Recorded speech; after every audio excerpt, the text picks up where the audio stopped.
a $1.8 billion lawsuit. What is the class action lawsuit for NAR all about, Katrina? So a group of home sellers in the state of Missouri filed a class action suit against both NAR and 4 of the largest real estate brokerages in the country, saying that they were conspiring to raise commissions. It is valuable for people to know that all real estate commissions are negotiable. There is no set level by the NAR. It is always a negotiated level. Additionally, in most listing agreements, a buyer broker is compensated by a seller and a listing agent is compensated by a seller. And if a buyer is to come direct to a listing, generally the listing agent is paid for both sides. By telling buyer's agents that they will have little or no compensation, it's going to cause buyers to come directly to listers more and more often. A lister's obligation is to the seller. They have a contract with this individual. So a buyer is in essence giving up their right to representation when they're coming directly and not necessarily saving $1. So specifically, I'm coming to you to list my property. What does that mean specifically for sellers? So as a seller, you drive the ship. You get to decide, what am I paying my listing agent? What am I paying the buyer's agent? Again, I would motivate a seller, pay the buyer's agent the bigger amount. Keep the buyer's agents motivated to bring you buyers. This changes in different environments. In 2021 and 2022, you could put a sign in the ground and your home would be sold in 1 hour.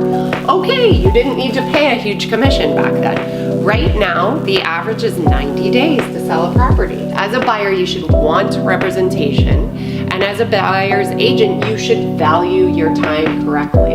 Obviously, you're not going to want to show a listing that has a $1 commission, but also you can pick up the phone, call that seller or call that seller's agent and say, I have a buyer who would be extremely interested. What is the net that seller is looking for? Let's work backwards.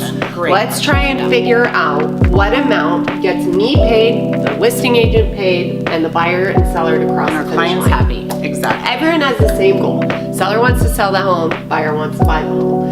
Really what your job is the liaison between showing proof, showing truth, and then crossing a finish line happily. There's a level that makes both sides of the negotiation happy.